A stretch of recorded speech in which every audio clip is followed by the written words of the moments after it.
Hello नमस्कार, स्वागत है आपका मैग्नेट ब्रेन्स हिंदी मीडियम के इस प्लेटफॉर्म पर जो आपको प्रोवाइड करता है 100% फ्री क्वालिटी एजुकेशन। दोस्तों, मैग्नेट ब्रेन्स एक ऐसा प्लेटफॉर्म है जिस पर आपको सभी प्रकार के वीडियो और कोर्सेज बिल्कुल फ्री आपको अवेलेबल है। आप चाहे तो हमारी वेबसाइट magnetbrains.com पर जाकर इन वीडियो को देख सकते हैं। आप चाहे तो अपने मोबाइल के गूगल प्ले स्टोर में जाकर भी मैग्नेट ब्रेन्स ऐप को डाउनलोड करके भी सारे के सारे वीडियो बिल्कुल फ्री आपको देख सकते हैं। दोस्तों, जैसे कि आप जानते हैं कि आपकी समस्या का समाधान करने के लिए, यानी आपको नोट्स बनाने की जो प्रॉब्लम हो रही थी उसको समाधान करने के लिए मैग्नेट ब्रेन्स की टीम लेकर के आई है बुक्स और ई बुक्स का कॉन्सेप्ट। यानी इन बुक्स और ई बुक्स की मदद से आप अपनी पढ़ाई को जारी रख सकते हैं और ये आपकी पढ़ाई में मदद भी करने वाली है।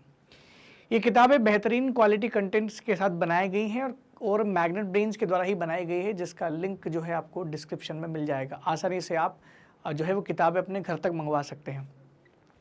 दोस्तों, आज के लेक्चर में हम लोग क्या बात करने वाले हैं? आज हम लोग पढ़ने वाले हैं उत्तर प्रदेश बोर्ड का कक्षा 8वीं का सामाजिक विज्ञान, जिसमें हम लोग इतिहास विषय पर चर्चा कर रहे हैं।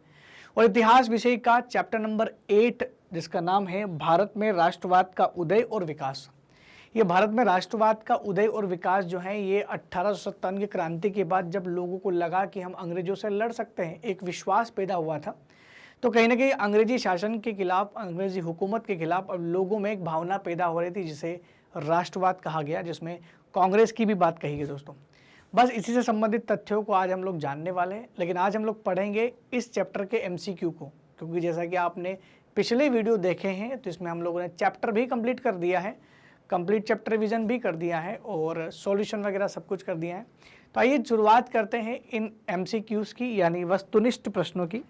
हमारा जो पहला प्रश्न है दोस्तों, वो है कि देश को एकता में बांधने का सबसे बड़ा साधन था। जब ये राष्ट्रवाद का उदय हो रहा था तब देश को सभी लोगों तक बात पहुंचानी थी। आज का ज़माना तो बड़ा फास्ट हो गया ना, जहाँ पर आप एक चीज़ डाल दो तो सोशल मीडिया पर बहुत जल्दी ग्रो कर जाती है। आप व्हाट्सएप, इंस्टाग्राम, फेसबुक, इतनी सारी चीज़ें हैं जिसके माध्यम से अपने विचारों को लोगों तक पहुँचा सकते हैं। लेकिन दोस्तों, पहले तो नहीं था ना ये। तो पहले लोगों तक एक बात को दूसरी बात तक पहुंचाना है, एक लोगों से दूसरे लोगों तक कनेक्टिविटी बनाना है, तो वो एकता में बांधने का साधन क्या था? क्या बस ऐसी चीज़ थी जिससे लोग बन जाते थे? क्या रेल, क्या ट्रक या हवाई जहाज? तो मैं आपको बता दूं कि लॉर्ड डलहौजी साहब के कार्यकाल में भारत में सबसे पहले रेल का जो है शुभारंभ किया गया था और 1853 की बात है, वो 1853 की बात है।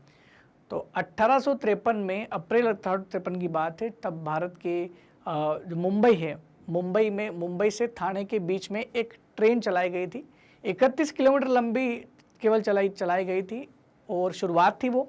उस ट्रेन का नाम भी मैं आपको बता दूं, ब्लैक ब्यूटी के नाम से फेमस हुई थी। और इस प्रकार भारत में लॉर्ड डलहौजी के द्वारा भारत में ट्रेनों को लाया गया था। तो पहली बात हो गई।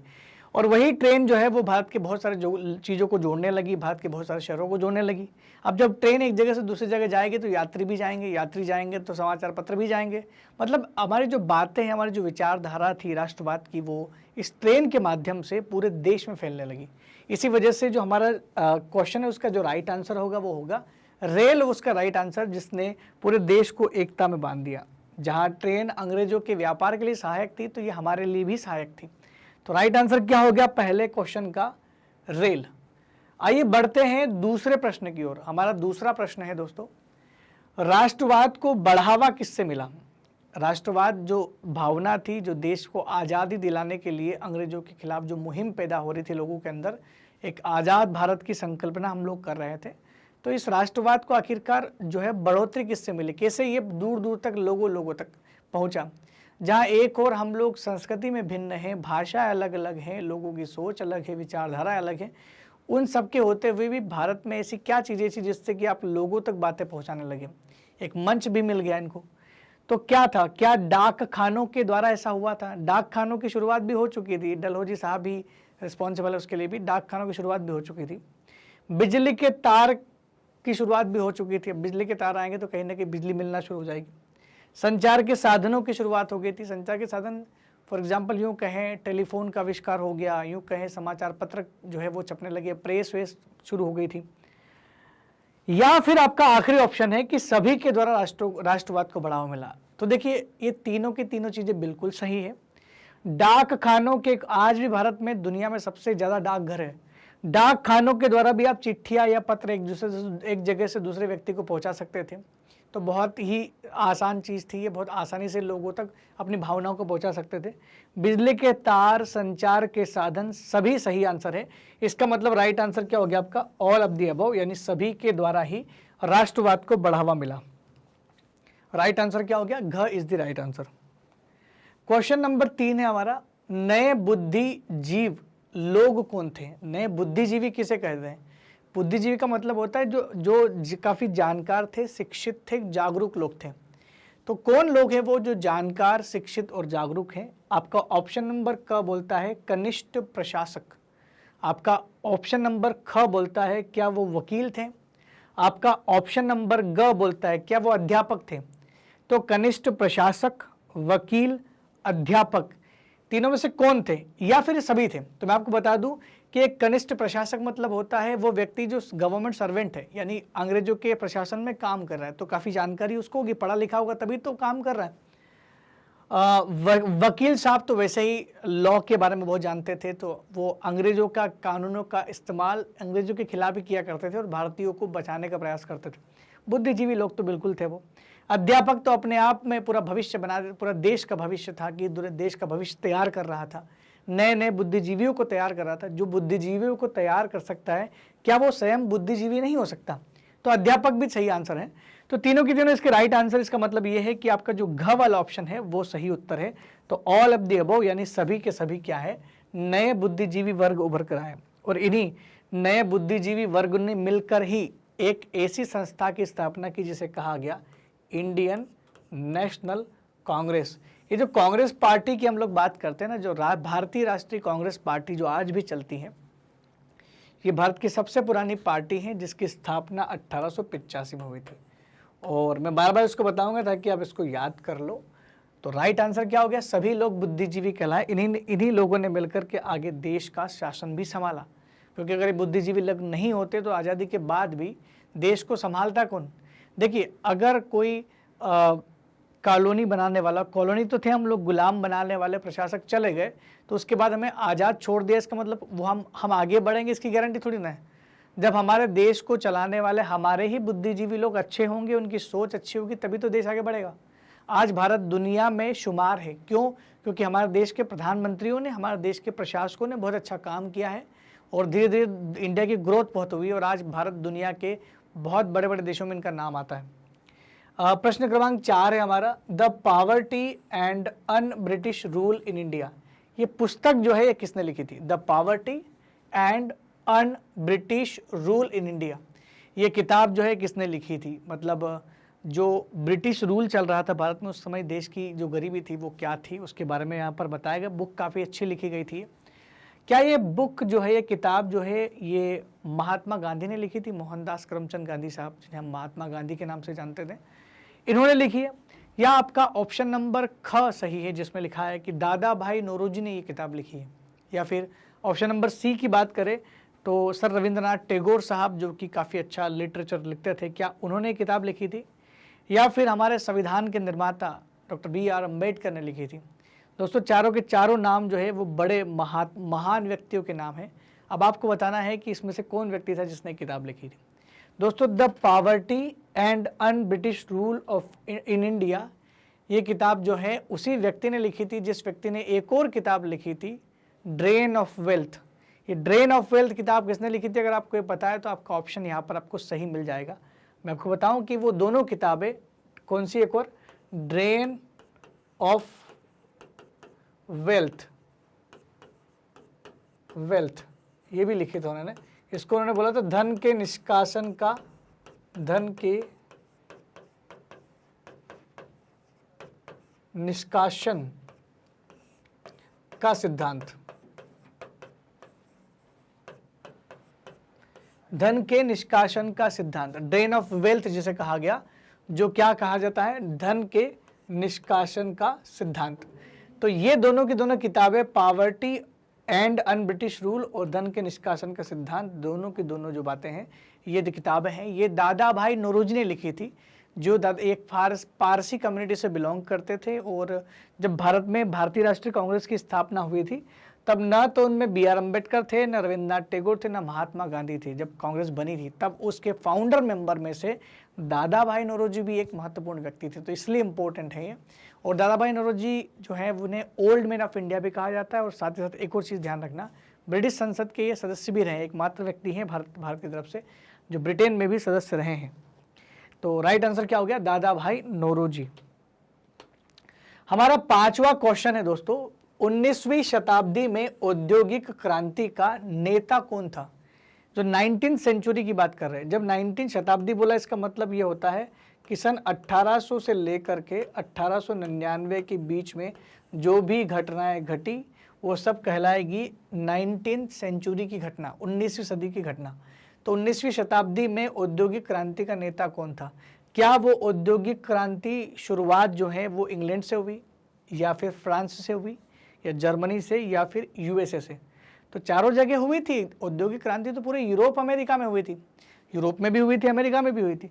तो नेता कौन था जहाँ पर सबसे तेज गति से, जो सबसे तेज ग्रो कर रहा था, या जिसने लीड किया था इस औद्योगिक क्रांति को? तो दोस्तों ये जब चैप्टर पूछा ही गया है भारत में राष्ट्रवाद का उदय, तो भारत में राष्ट्रवाद का उदय किन के खिलाफ हुआ होगा?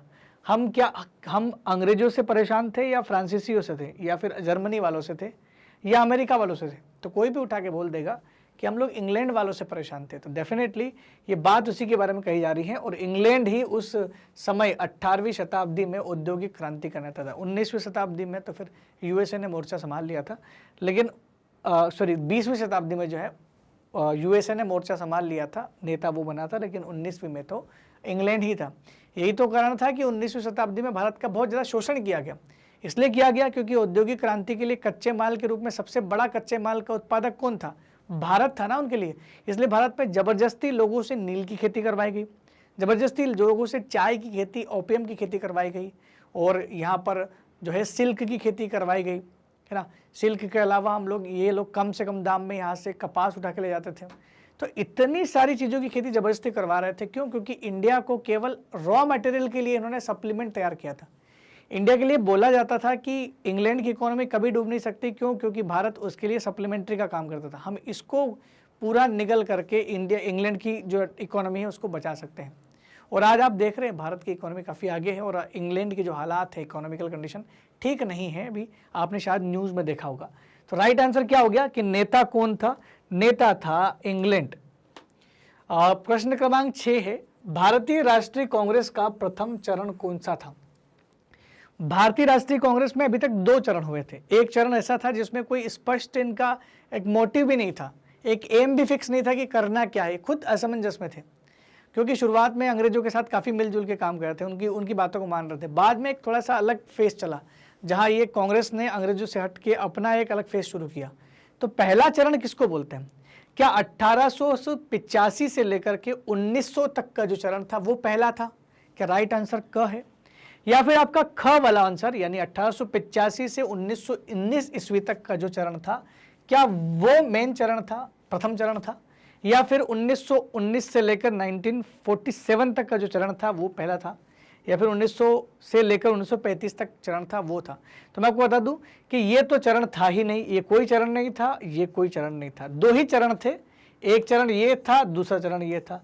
तो पूछ क्या रहा है? प्रथम चरण। तो डेफिनेटली प्रथम ये होगा ना, 1885 से 1919, क्योंकि उसके बाद दूसरा ही होना चाहिए। तो राइट आंसर क्या हो गया आपका? 1885 से 1919। मामला तब बदला ना जब जवाहरलाल नेहरू पटेल साहब ये लोग और महात्मा गांधी इंटर हुए। तो जैसे महात्मा गांधी और ये लोग इंटर हुए तब इन्होंने पूरी सिस्टम ही चेंज कर दिया, स्वराज की मांग पर आ गए और आंदोलन करना शुरू किया, सत्याग्रह करना शुरू किया।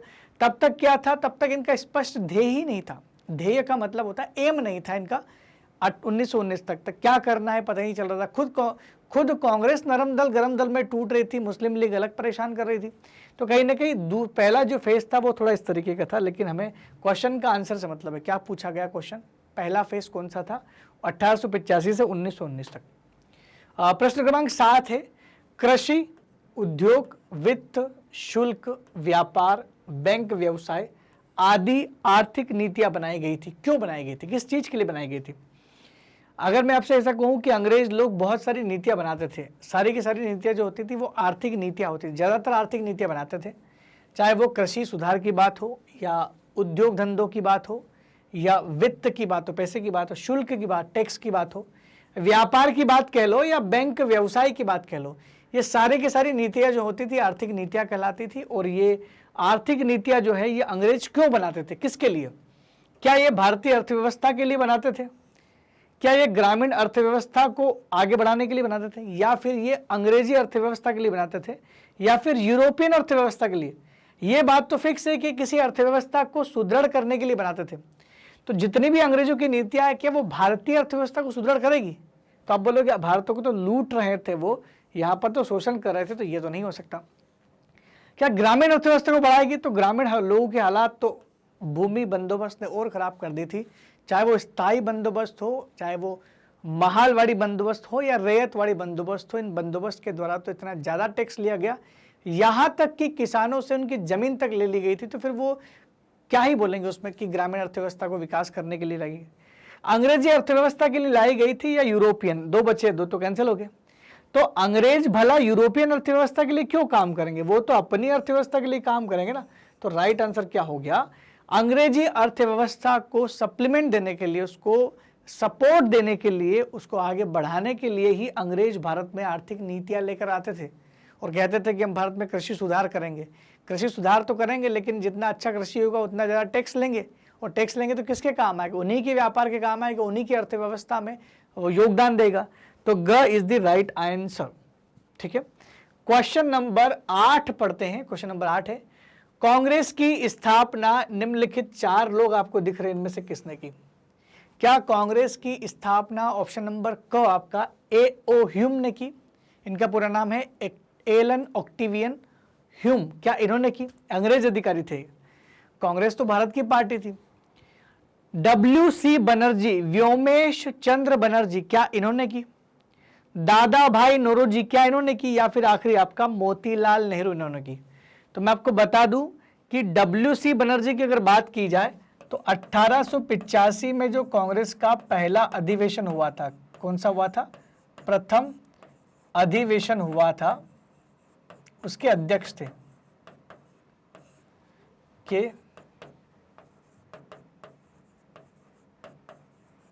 अध्यक्ष थे, प्रथम अधिवेशन के अध्यक्ष थे W.C. बनर्जी। चलो ठीक है, ये अध्यक्ष थे, ये बात मान ली, लेकिन इसका मतलब थोड़ी कि स्थापना उनने की, वो तो अध्यक्षता कर रहे थे। दादा भाई नौरोजी संस्थापकों में से थे,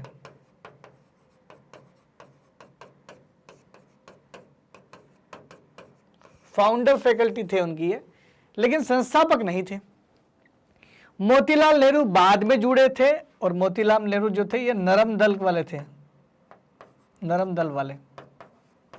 इन्होंने स्थापना नहीं की। स्थापना किसने की? इस अंग्रेज अधिकारी ने ही स्थापना की। इन्होंने स्थापना, अब आप सोच रहे कि एक अंग्रेज को क्या पड़ा था कि वो कांग्रेस की स्थापना करेगा? ये A.O. ह्यूम ने इसकी स्थापना की थी, किस चीज के लिए? सेफ्टी वॉल्व के लिए।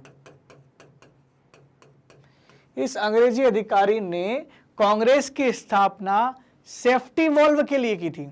अब कांग्रेस की स्थापना सेफ्टी वॉल्व के लिए कर रहे हैं, इसका मतलब ये कि 1857 की क्रांति में जहां सैनिक विद्रोह हुआ, लोगों ने, राजा महाराजाओं ने, रियासतों वालों ने, सबने विद्रोह कर दिया एक साथ, महिलाएं भी जुड़ गई थी। तो ऐसा ना हो जाए कि दोबारा कोई विद्रोह हो, ऐसे में उन लोगों को शांत करने के बीच में एक सेफ्टी वॉल बनाना पड़ा, तड़ित चालक, जो कि उसको उस आने वाले भूकंप को, वो जो बिजली बन सकती थी, बड़ा एक ग्रुप तैयार हो सकता है, उसको शांत कर ले, ताकि हमारे और इन लोगों के बीच में एक दीवार खड़ी हो जाए। उस दीवार का नाम होगा कांग्रेस। लेकिन बाद में A.O. ह्यूम का जो सोच के साथ उन्होंने बनाई थी, वो सोच बाद में बदली, और हमारे देश के लोगों ने उसको कांग्रेस को एक ऐसी पार्टी बना दिया कि वो अब देश की आज़ादी के लिए लड़ रही थी। तो राइट आंसर क्या हो गया? A.O. ह्यूम ने ही स्थापना की थी। तो राइट आंसर तो क हो गया। तो ये हुआ आपका राइट आंसर, एलन ऑक्टेवियन, एक सेवानिवृत्त अंग्रेज उच्च अधिकारी थे A.O. ह्यूम। प्रश्न क्रमांक 9 की बात करें तो उसमें क्या पूछा गया है? कांग्रेस के प्रथम अधिवेशन में 1885 में कितने प्रतिनिधि उपस्थित हुए थे? जब कांग्रेस का पहला सेशन हुआ था, कब हुआ था वो भी दे दिया, 1885। और उस अधिवेशन की अध्यक्षता कौन कर रहे थे ये मैंने अभी आपको बताया, W.C. बनर्जी, व्योमेश चंद्र बनर्जी जो थे, वो इस अधिवेशन की अध्यक्षता कर रहे थे 1985 में। लेकिन क्वेश्चन क्या पूछ रहा है, क्वेश्चन पूछ रहा है कि इसमें टोटल उपस्थित होने वाले लोगों की संख्या क्या थी। तो क्या उपस्थित होने वाले लोगों की संख्या 70 थी, ऑप्शन नंबर क है आपका। और ऑप्शन नंबर ख बोलता है क्या 75 लोग आए थे उस दिन। ऑप्शन नंबर ग बोल रहा है कि क्या 72 लोग आए थे, या फिर आपका आखिरी ऑप्शन, ऑप्शन नंबर घ, क्या 80 लोग 80 लोग जो हैं उस दिन इस अधिवेशन में आए थे। राइट आंसर क्या है आपका, which is the right answer. तो मैं आपको बता दूं कि इन चारों में से जो सही उत्तर है वो है आपका ऑप्शन नंबर ग, यानी 72 लोग उस दिन आए थे जिस दिन व्योमेश चंद्र बनर्जी साहब ने अध्यक्षता की थी। और इसमें दादा भाई नौरोजी समेत बहुत सारे बड़े बड़े लोग आए थे। और ये 72 लोगों को मैंने चैप्टर में पढ़ा है, फोटो भी दिखा, आपके एनसीईआरटी में फोटो भी है उन 72 लोगों का पहली मीटिंग का। तो राइट आंसर क्या है, 72 लोग है। भले ही कम आए, देश की जनसंख्या भले करोड़ों में, लेकिन लोग इकट्ठा तो हुए, एक सोच तो आगे बढ़ी। प्रश्न क्रमांक 10 बोलता है कि गरम दल के नेता कौन थे। हुआ ये कि गरम दल और नरम दल ये विभाजन होने लग गया था कहीं ना कहीं, शुरुआत में तो नहीं हुआ लेकिन धीरे धीरे विचारधारा बदली थी। एक दल वो था जिसको उदारवादी कहा गया, एक दल वो था जिसको उग्र कहा गया। उदारवादी दल में ये थे सच्चिदानंद सिन्हा साहब थे, दादा भाई नौरोजी साहब थे, मोतीलाल नेहरू साहब थे। इन सभी लोगों ने क्या बोला कि भाई हम अंग्रेजों के साथ मिलकर सरकार बनाएंगे और हमें अंग्रेजों के साथ काम करना चाहिए। लेकिन वहीं जो है बाल गंगाधर तिलक जैसे लोग क्या बोल रहे थे, वो उनके दल के जो लोग हैं, जो उग्र दल के थे, गरम दल के थे, वो क्या बोल रहे थे कि अगर हम लोग अंग्रेजों के साथ ही अगर बनाना चाह रहे हैं तो फिर हम लोग भारत के लोगों के साथ धोखा कर रहे हैं, क्योंकि हम लोग एक तरफ तो इन्हें आज़ादी की बात बता रहे हैं और फिर हम लोग उन्हीं के साथ सरकार बनाए, तो हम उसके खिलाफ हैं। और इसी बीच उन्होंने गरम दल के नेता जो थे बाल गंगाधर तिलक, उन्होंने एक बड़ा अच्छा सा एक स्टेटमेंट भी दिया था कि स्वराज मेरा जन्मसिद्ध अधिकार है और हम इसे लेकर रहेंगे। तो हमें स्वराज चाहिए, पूर्ण स्वराज बाद में है लेकिन शुरुआत में स्वराज चाहिए था, यानी हम अंग्रेजों के साथ मिलकर नहीं, खुद ही सरकार चलाएं। तो क्या गरम दल के नेता और भी थे कि खाली बाल गंगाधर तिलक ही साहब थे। तो ऑप्शन नंबर क है, क्या बाल गंगाधर तिलक गरम दल के नेता थे। बिल्कुल थे, अभी हमने बात की। ख विपिन चंद्र पाल भी क्या गरम दल के नेता थे। और ग वाला ऑप्शन लाला लाजपत राय, क्या ये भी गरम दल के नेता थे। यह आपका ऑप्शन नंबर आखिरी वाला सभी के सभी थे। तो मैं आपको बता दूं कि गरम दल को एक नाम से जाना जाता था और वो बोलते थे बाल, पाल और लाल। तो बाल, पाल और लाल ये सभी तीनों को मिला के कहा जाता था गरम दल। आपको दिख रहे हैं बाल, पाल और लाल, तो ये बाल, ये पाल और ये लाल, तो बाल, पाल, लाल को मिला के बनता था गरम दल। इसका मतलब राइट आंसर सभी है, तीनों के तीनों गरम दल के नेता है। तो घ इज दी राइट आंसर। आपके सामने ये रहा आपका राइट आंसर, तीनों के तीनों लोग थे। नेक्स्ट है प्रमुख उदारवादी नेता कौन से थे। कौन सा व्यक्ति वो उदारवादी नेता, मतलब नरम दल के नेता कौन थे, ये पूछना चाह रहा, नरम दल के नेता कौन थे। मैं आपको ऑप्शन सुना देता हूं। ऑप्शन नंबर क मदन मोहन मालवीय, ऑप्शन नंबर ख गोपाल कृष्ण गोखले, ऑप्शन नंबर ग सच्चिदानंद सिन्हा, ऑप्शन नंबर घ सभी। तो आपको बता दो गरम दल में तो कम ही लोग थे, लेकिन नरम दल में बहुत सारे लोग थे, यहाँ तक मोतीलाल नेहरू भी इसी में थे। तो मदन मोहन मालवीय साहब भी नरम दल के थे, गोपाल कृष्ण गोखले भी नरम दल के थे। ये गांधी जी इनको राजनीतिक गुरु मानते थे। और सच्चिदानंद सिन्हा जो थे, ये भी जो संविधान सभा के सबसे बूढ़े मेंबर थे, ये भी इस उदारवादी नेता के खेमे में थे। तो नरम दल में वो भी थे। तो राइट आंसर क्या होगा, सभी के सभी सही है, जब एक भी गलत नहीं है तो सब सही है। तो राइट आंसर क्या होगा 11वें क्वेश्चन का ऑल ऑफ द एबो, यानी घ is the right answer. Next आपका क्वेश्चन नंबर 12वां, बंगाल का विभाजन किसने किया। बंगाल का विभाजन जो है वो किसने किया। क अगर हम लोग पहले ऑप्शन को देखें, लॉर्ड हार्डिंग ने किया। ख ऑप्शन लॉर्ड कर्जन ने किया। ग ऑप्शन लॉर्ड मिंटो ने किया। और घ ऑप्शन लॉर्ड कैनिंग ने किया। तो ये जो 12वां क्वेश्चन है, इसका मतलब मतलब क्या, पहले हम लोग विभाजन का मतलब समझ लेते हैं, फिर इन लॉर्डों के बारे में समझ लेते हैं कि कौन था वो लॉर्ड। बंगाल का विभाजन मतलब क्या हो रहा था कि बंगाल ही तो मेन था, क्योंकि अंग्रेजों का कैपिटल भी वही था, इंडिया कैपिटल भी उन्होंने बंगाल को बना के रखा था, कलकत्ता को। और बंगाल मतलब ये आज का पश्चिम बंगाल नहीं है केवल, उस बंगाल में पूरा बांग्लादेश भी आता था, और वहीं असम के कुछ एरिया वहीं उड़ीसा के, बिहार के, इन सबके एरिया भी मिले हुए थे, बहुत बड़ा था बंगाल। बंगाली बोलने वालों के साथ साथ अदर भाषा वाले लोग भी थे वहाँ पर।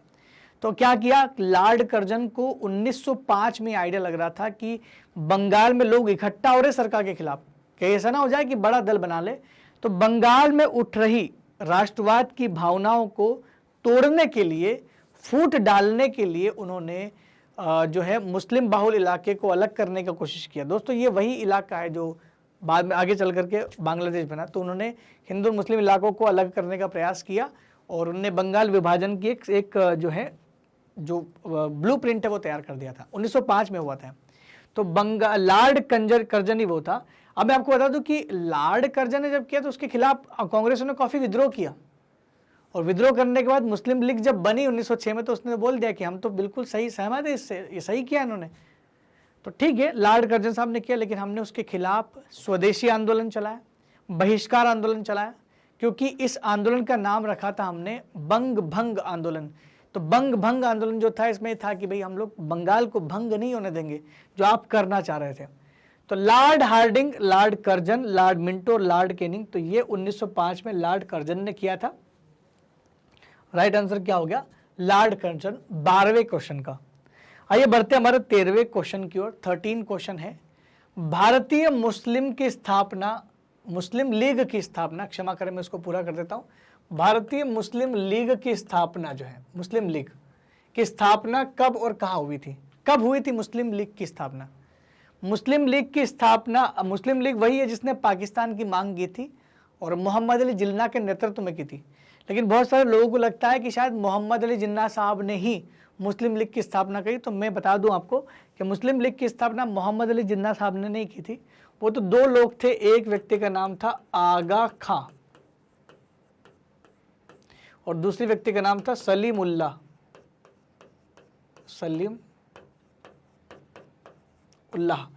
तो आगा खां और सलीम उल्लाह दो व्यक्ति हैं जिन्होंने मुस्लिम लीग की स्थापना की थी। तो कब और कहां की थी वो पूछ रहा है, किसने की थी ये तो पूछा ही नहीं, हमने बता दिया। लेकिन अब हम मेन क्वेश्चन पे आते हैं, कब और कहां?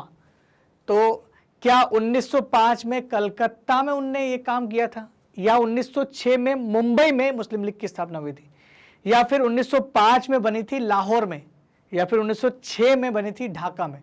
तो मैं आपको बता दूं कि 1906 ईस्वी में ढाका में, जो आज बांग्लादेश की कैपिटल है, वहां पर आगा खां और सलीमुल्लाह दोनों ने मिलकर के मुस्लिम लीग की स्थापना की थी, जो कि कांग्रेस के खिलाफ थी शुरुआत से ही। हालांकि बाद में 1916 में मुस्लिम लीग कांग्रेस में समझौता भी हुआ, बीच में इसमें लड़ते भी थे, समझौता भी करते थे। लेकिन 1940 तक आते आते तो मोहम्मद अली जिन्ना साहब के सुर बदल गए और मोहम्मद अली जिन्ना साहब ने क्या किया, उनने बोला कि नहीं, हमें तो पाकिस्तान चाहिए अलग से, हम भारतीयों के साथ नहीं रह सकते, मतलब हिंदुओं के साथ नहीं रह सकते, मुस्लिम लोगों के लिए अलग देश चाहिए ताकि वो विकास कर पाए। इसलिए राइट आंसर क्या होगा आपका? 13 का राइट आंसर है घ इज द राइट आंसर, 1906 में ढाका। हमारा अगला प्रश्न है प्रश्न क्रमांक 14। तो क्वेश्चन नंबर 14 देख लेते हैं। अंग्रेजों ने किस प्रेसिडेंसी को दो भागों में विभाजित कर दिया था? क्वेश्चन क्या बोल रहा है, प्रेसिडेंसी मतलब कौन सी जो अलग अलग प्रांत थे उस समय, जैसे Bombay presidency, Bengal presidency, Madras presidency, तो कौन सी प्रेसिडेंसी ऐसी थी जिसको दो भाग में विभाजित कर दिया था? क्या बंगाल को दो भागों में बांटा गया, क्या बम्बई, मद्रास या अवध को बांटा गया? तो अभी हमने पढ़ा था कि लॉर्ड कर्जन ने 1905 में बंगाल प्रेसिडेंसी को दो भागों में बांट दिया, पश्चिमी भाग, पूर्वी भाग अलग अलग कर दिए गए थे। हालांकि उसके खिलाफ हमने पुरजोर विरोध किया और 1911 में आते आते फिर जब इंग्लैंड के राजा इंडिया आए थे, उनके जो ब्रिटिश क्राउन थे वो इंडिया में आए थे, जॉर्ज पंचम द्वितीय, उन्होंने आकर के किया कि वो कैंसिल कर दिया बंगाल का विभाजन। हमने बंग भंग जो है आंदोलन किया था, बहिष्कार आंदोलन, स्वदेशी आंदोलन, बहुत कुछ आंदोलन किए थे और अंत में आकर के ये हुआ कि उसका विभाजन जो है वो कैंसिल कर दिया गया था। लेकिन किसका विभाजन होना था? ये था बंगाल का विभाजन। लेकिन दोस्तों आखिरकार जब देश आज़ाद हुआ तब फिर बंगाल विभाजित हो ही गया, बंगाल और पंजाब को विभाजन का सामना करना पड़ा। तो क्या is the right answer? Question number 15 है हमारा, बहिष्कार एवं स्वदेशी आंदोलन किसके विरोध में चलाया गया था? जब बहिष्कार आंदोलन चलाया गया था और स्वदेशी आंदोलन चलाया गया था तो किसके विरोध में चलाया गया था? क्या ये रॉलेट एक्ट के विरोध में चलाया गया था, क्या जालियांवाला बाग के विरोध में चलाया गया था, या फिर बंग भंग के विरोध में चलाया गया था, या फिर पृथक निर्वाचन के खिलाफ चलाया गया था, जो मुस्लिम लोगों को पृथक निर्वाचन दिया गया था ना 1909 में मोरलेमेंटो सुधार में, क्या उसके खिलाफ था ये? या फिर बंगाल का जब विभाजन हुआ था जिसे बंग भंग कहा गया था, क्या उसके खिलाफ था? या जलियांवाला बाग के खिलाफ था, या फिर रोलेट एक्ट के खिलाफ था? तो मैं आपको बता दूं ये जो दोनों आंदोलन हैं, स्वदेशी और बहिष्कार आंदोलन, ये चलाए गए थे बंग भंग के खिलाफ, और कांग्रेस का पूरा सहयोग मिला था इसको। इसलिए इसको राइट आंसर क्या होगा? बंगाल के विभाजन के खिलाफ लोगों में जो रोष था, जो जोश था, वो स्वदेशी और बहिष्कार के खिलाफ के रूप में आया, जहां पर लोगों ने विदेशी चीजों की होलियां जलाई, कपड़ों की होलियां जलाई, विदेशी चीजों का बहिष्कार करना शुरू किया और स्वदेशी चीजों को अपनाना शुरू किया। यानी अपने ही देश का माल जो है वो हम इस्तेमाल करेंगे, कपड़े पहनेंगे, स्कूल जाएंगे, सब कुछ ये हुआ। अब ये नहीं कि स्वदेशी एक ही जगह हुआ, ये बाद में असहयोग आंदोलन के टाइम पे भी महात्मा गांधी ने स्वदेशी की जो बार बार बात की, मतलब 3-4 बार ये चला होगा। लेकिन बहिष्कार और स्वदेशी नाम से जो आंदोलन चला था वो बंग और भंग के खिलाफ चला गया था। राइट आंसर आपका समझ में आ गया। क्वेश्चन नंबर 16 है, निम्न में से कौन सा समाचार पत्र क्रांतिकारी पत्र था? आपको पता ना, जहां एक और महात्मा गांधी और उनके सहयोगी साहब, या बोलो आप पटेल साहब बोलो, राजेंद्र प्रसाद साहब बोलो, नेहरू साहब बोलो, मौलाना अबुल कलाम आजाद साहब बोल दो, ये सभी गांधी जी के बड़े करीबी लोग थे। ये सभी लोगों का विश्वास गांधी जी में था और गांधी जी का विश्वास अहिंसा में था। गांधी जी का विश्वास था कि सत्य के प्रति आग्रह करोगे तो अगर आप सच्चे हो तो आपको आज़ाद होने से कोई नहीं रोक सकता। लेकिन कुछ लोगों की सोच वहाँ पर यूँ थी कि बिना सशस्त्र संघर्ष के अंग्रेजों से निजात नहीं मिल सकता, हम लोग फ्री नहीं हो सकते उनसे, बिना उसके तो हट ही नहीं सकते। तो सशस्त्र विद्रोह के पक्ष में थे, वो आर्म रिबेलियन के पक्ष में थे, और वो लोगों ने मिलकर, उन्हीं को हम लोग क्रांतिकारी भी कहते थे, वही सशस्त्र क्रांतिकारी थे। वो क्रांतिकारी भावनाओं का प्रसार प्रचार करने के लिए, जिसमें मैं कुछ नाम भी बता दूं ना, राम प्रसाद बिस्मिल, अशफाक उल्लाह खां साहब, भगत सिंह, चंद्रशेखर आज़ाद साहब, बटुकेश्वर दत्त साहब, ये बहुत बड़ा, अरविंदो घोष साहब, ये बहुत बड़ा एक खेमा था जिसमें लोग क्रांतिकारी लोग जुड़े हुए थे और क्रांतिकारी गतिविधियां भी करते थे, अहिंसात्मक कार्यवाही भी की। आपने अब आपको कहानी बताने की आवश्यकता ही नहीं है, आप जानते हैं भगत सिंह को, आप जानते हैं चंद्रशेखर आज़ाद साहब की कहानियों को कि कितना अंग्रेजों को डरा के रखा हुआ था। इन्होंने अपनी बातों को लोगों तक पहुंचाने के लिए कौन से समाचार पत्र चालू किए थे? क्या संध्या वो था, युगांतर वो था? तो युगांतर, संध्या, ये दोनों बंगाल में चलते थे, बिल्कुल क्रांतिकारियों ने ही चलाए थे। और एक और जो समाचार पत्र था जो महाराष्ट्र में काफी चर्चित हुआ था, काल जो है वो चला था। और आपने एक चापेकर ब्रदर्स का नाम जरूर सुना होगा, वो भी बड़े क्रांतिकारी 3 भाई थे वो चापेकर ब्रदर्स। तो तीनों के तीनों सही आंसर है, ये तीनों ही एक समाचार पत्र थे एक तरह के, जो कि क्रांतिकारियों ने क्रांति को लोगों तक पहुंचाने का, आज़ादी की जो लहर उठ रही थी लोगों के अंदर, वो एक से एक के बाद एक लोगों को जोड़ने के लिए इन पत्रों का इस्तेमाल किया गया था। क्वेश्चन नंबर 17 पढ़ लेते हैं।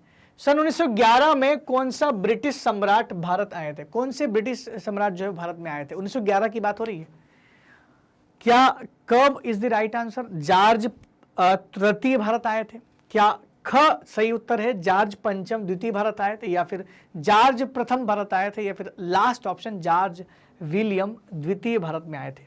तो कौन सा वो व्यक्ति था जो भारत में आए थे 1911 के समय? अपनी रानी के साथ में आए थे, उनकी रानी का नाम था मेरी। तो अपनी रानी मेरी के साथ कौन ऐसे ब्रिटिश सम्राट थे तो भारत आए थे 1911 में? और बहुत कुछ काम हुआ था उनकी, ऐसा बोलते हैं ना, खिदमत में बहुत बड़ा एक ग्रैंड दरबार का आयोजित किया गया था, दिल्ली दरबार उसका नाम रखा गया। तो राजधानी जो है वो कलकत्ता से दिल्ली ट्रांसफर होने वाली थी। यही तो वो जॉर्ज पंचम द्वितीय हैं दोस्तों, जिन्होंने बंग भंग को कैंसिल कर दिया था कि बंगाल का विभाजन नहीं होगा।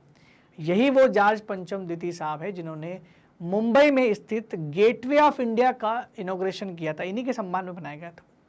इंडिया गेट तो आपको पता है दिल्ली में है, गेटवे ऑफ इंडिया 1911 में ही हुआ था। भारत की राजधानी तब तक कलकत्ता थी और इनके आने के बाद राजधानी कहाँ शिफ्ट कर दी गई? दिल्ली में शिफ्ट कर दी गई थी। तो कौन वो व्यक्ति थे? वो थे जॉर्ज पंचम द्वितीय। इनके सिक्के भी चलाए गए थे और कई सारे पुराने लोगों के पास सिक्के भी हुआ करते थे, पंचम जॉर्ज के सिक्के बोलते थे इनको। ये वही थे जॉर्ज पंचम द्वितीय। तो राइट आंसर क्या हो गया आपका? जॉर्ज पंचम द्वितीय। नेक्स्ट क्वेश्चन है, 1909 में भारतीयों को संतुष्ट करने के लिए कौन से सुधार लाए गए? भारतीयों को संतुष्ट करने के लिए कौन से सुधार लाए गए? मतलब जब हम लोग खफा थे, किससे खफा थे? हम लोग खफा थे अंग्रेजों से, अंग्रेजों की नीतियों से, तब लगातार हम लोग आंदोलन चला रहे थे, हमारे अंदर राष्ट्रवाद की भावना जो है वो फूट फूट कर बाहर आ रही थी। तो फिर 1909 में भारतीयों को संतुष्ट करने के लिए कौन से सुधार लाए गए थे? तो खाली अगर आपको पता ना कि 1909 में कौन व्यक्ति थे गवर्नर जनरल या वायसराय, तो वो सुधार आपको समझ में आ जाएगा। क्या इस सुधार को मॉन्टेस्क्यू चेम्सफोर्ड सुधार कहा गया? तो ये सुधार तो मैं आपको बता दूं ये लाया गया था 1919 में, तो कैसे हो सकता है? क्या इसे गांधी इरविन सुधार लाया गया? तो ये तो 1931 का है, हम तो 1909 की बात कर रहे हैं। क्या मॉर्ले मिंटो सुधार था? तो ये मॉर्ले मिंटो सुधार लाया गया था 1909 में, और ये कोई सुधार था ही नहीं। ठीक है, मॉन्टेग्यू मिंटो तो कुछ था ही नहीं, कॉम्बिनेशन बना दिया। तो आपको दिख रहा है यहाँ पर क्या पूछा, 1909, तो ये वाला था। मॉर्ले मिंटो सुधार 1909 में लाया गया था, जिसमें एक काम जो है बहुत बड़ी खराब हुआ था। वो ये हुआ था कि मुस्लिम लोगों को यहाँ पर पृथक निर्वाचन की, मुस्लिम को पृथक निर्वाचन दिया गया था, जिसका कांग्रेस विरोध करती थी। पृथक निर्वाचन मतलब ये कि अब किसी क्षेत्र में मुस्लिम ज़्यादा है तो वहाँ पर चुनाव में वोट डालने का अधिकार केवल मुसलमान को दिया गया, हिंदुओं को वोट डालने से ही मना कर दिया गया था, वो चुन नहीं सकते थे अपने प्रतिनिधि को। ये था पृथक निर्वाचन। ठीक है, तो बात समझ में आई। ये क्वेश्चन नंबर 18 का सही उत्तर क्या होगा? क्वेश्चन नंबर 18 का सही उत्तर है ग, Morley Minto reform. Next question है हमारा, सेकंड लास्ट क्वेश्चन है हमारा 19, गदर पार्टी की स्थापना किसने की थी? तो गदर पार्टी की स्थापना जो है ये 1913-14 के समय की बात है दोस्तों है, तो 1913 के आसपास हुई थी। क्या वो लाला हरदयाल ने की थी, या सुभाष चंद्र बोस, या भगत सिंह साहब, या लाला लाजपत राय? तो सुभाष चंद्र बोस तो आजाद हिंद फौज वाले थे, भगत सिंह साहब ने तो हिंदुस्तान रिपब्लिक एसोसिएशन बनाई थी, लाला लाजपत राय की ऐसी कोई पार्टी तो नहीं थी, लेकिन वो कांग्रेस के गर्म दल के नेता थे, तो फिर वो कैसे हो सकता है? तो एक ही आदमी बचते हैं, लाला हरदयाल से। अब ऐसा नहीं कि गदर जो पार्टी है वो एक ही आदमी पर डिपेंडेंट थी, सोहन सिंह भोपन्ना थे, ये भोकना थे, और एक ये लाला हरदयाल साहब थे। इन लोगों ने मिलकर के पार्टी बनाई थी, और ये पार्टी इंडिया में नहीं बनी थी, पहली बात तो मैं आपको, तो कनाडा में बनाई गई थी, और सिख लोग इसमें ज़्यादा शामिल थे, सिख और मुस्लिम ज़्यादा शामिल थे, और हिंदू कम थे, लेकिन खासकर सिख कम्युनिटी के लोगों ने बनाई थी ये। और इसी गदर पार्टी ने अपना जो है यहाँ पर इंडिया में भी मुहिम शुरू की थी। 1914 में घटना भी हुई थी, इंडिया से एक जहाज जा रहा था, जापान का जहाज था कामागाटा मारू। ये कामागाटा मारू जहाज जब पहुंचा था इंग्लैंड में, ब्रिटिश कोलंबिया वाले प्रांत में, तो वहां से इसको वापस लौटा दिया गया था। वो सभी भूखे लोग थे बेचारे, कई दिनों बाद पहुंचे थे, लेकिन उतरने नहीं दिया गया। 24 लोग को छोड़ के बाकी लोग को वापस भेज दिया, 300 लोग शायद थे उसमें। वो जब वापस बंगाल पहुंचे तो एकदम से अंग्रेजों ने उनके ऊपर गोलियां बरसाना शुरू कर दी, और 19 लोग जो हैं तुरंत वहीं पर स्पॉट पे उनकी मृत्यु हो जाती। बहुत बड़ी घटना थी 1914 की। तो ये जुड़ी हुई किससे थी? गदर पार्टी से। इनको काफ़ी फंड मिलता था, कहाँ से? भारत के ही जो सिख समुदाय के लोग थे वो काफ़ी फंडिंग करते थे। तो लाला हरदयाल साहब इसका राइट आंसर है। लास्ट क्वेश्चन हमारा, होम रूल आंदोलन किसने शुरू किया था भारत में? क्या ये लोकमान्य तिलक साहब ने शुरू किया था, या फिर आपका ऑप्शन नंबर ख एनी बेसेंट ने शुरू किया था, या दोनों ने शुरू किया था, इनमें से कोई नहीं? तो मैं आपको बता दूं, एक था होम रूल आंदोलन, एक था होम रूल लीग, दोनों के दोनों होम रूल आंदोलन ही थे। इन आंदोलन की शुरुआत दो लोगों ने की थी, एक बाल गंगाधर तिलक जो थे, जिन्हें हम लोकमान्य तिलक के नाम से जानते थे। तो लोकमान्य बाल गंगाधर तिलक ने भी होम रूल आंदोलन की शुरुआत की थी। प्रथम विश्व युद्ध के दौरान की बात है, ये 1916 के आसपास की बात है।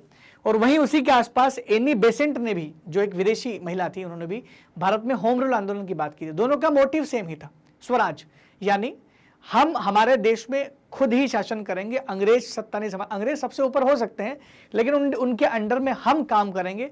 ये होम रूल का कॉन्सेप्ट ये दोनों कहाँ से लाए थे? न्यूजीलैंड और ऑस्ट्रेलिया से, जहाँ पर अंग्रेज तो शासन कर रहे थे, गुलाम तो अंग्रेजों के थे, लेकिन सत्ता किन के हाथ में थी? उन्हीं लोगों के हाथ में थी। प्रधानमंत्री, सरकार सब वही बनते थे। तो वो वाली चीज़ यहाँ चाहते थे। तो राइट आंसर क्या हो गया? 20 का ग इज द राइट आंसर। दोनों ही सही है। ठीक है, तो 20 क्वेश्चन हमारे हो गए। इस प्रकार खत्म होता है हमारा चैप्टर नंबर 8 के MCQ। मैं आशा करता हूं कि आपको बड़े पसंद आए होंगे। इतिहास वैसे भी बहुत इंटरेस्टिंग सब्जेक्ट है और आपको पढ़ना भी चाहिए। इसे पढ़ने के लिए आप जा सकते हैं हमारी वेबसाइट magnetbrains.com पर, जहाँ कर आपको मिलने वाली है सारी की सारी सुविधा बिल्कुल फ्री ऑफ कॉस्ट। दोस्तों, आपको नोट्स बनाने की समस्या है तो उसका समाधान भी मैग्नेट ब्रेन्स लेकर के आ गया है, और वो समाधान है आपका बुक्स और ई बुक्स का कॉन्सेप्ट। यानी मैग्नेट ब्रेन्स आप लोगों के लिए लेकर के आया है कुछ बेहतरीन किताबें जो आपके कोर्स से संबंधित हैं। ये मैग्नेट ब्रेन्स के विशेषज्ञों के द्वारा बनाई गई हैं, और बेहतरीन क्वालिटी कंटेंट के साथ है, जिनको मंगवाने के लिए आप लिंक पर जा सकते हैं जो कि आपको डिस्क्रिप्शन में दिया हुआ है। वहाँ पर आपको फॉर्म भरना है, बस फॉर्म भरिए और जानकारी दीजिए, हमारी टीम आपको कांटेक्ट कर लेगी और जल्द ही किताबें आपके दरवाजे पर होगी जो आपकी सहायता करेगी आपकी पढ़ाई में। इसके अलावा मैग्नेट ब्रेन्स की टीम बहुत सारे कोर्सेज फ्री ऑफ कॉस्ट करवाती है, जैसे सीबीएसई इंग्लिश और हिंदी मीडियम। जहाँ सीबीएसई इंग्लिश मीडियम किंडरगार्टन से लेकर के क्लास 12 तक की सारी पढ़ाई मुफ्त करवाती, वहीं सीबीएसई हिंदी मीडियम क्लास 7 से क्लास 12 तक के लिए बिल्कुल फ्री है। वहीं एनटीएससी, ओलंपियाड, सीयूईटी जैसी परीक्षाओं की तैयारी भी आप मैग्नेट ब्रेन्स के इस प्लेटफॉर्म के द्वारा बिल्कुल फ्री कर सकते हैं। और इसके अलावा स्पोकन इंग्लिश, उसके अलावा यूपी बोर्ड, बिहार बोर्ड और बैंकिंग, जेब, केब, इन सभी चीज़ों की तैयारी भी आप मैग्नेट ब्रेन्स के इस प्लेटफॉर्म के द्वारा बिल्कुल फ्री ऑफ कॉस्ट कर सकते हैं। अगर आपको हमारे वीडियो बहुत अच्छे लग रहे हैं तो कृपया कमेंट सेक्शन में लिख करके जरूर बताएं। साथ ही साथ हमारे चैनल को लाइक, शेयर और सब्सक्राइब करना बिल्कुल भी ना भूलें। तब तक के लिए दोस्तों धन्यवाद। Thank you very much.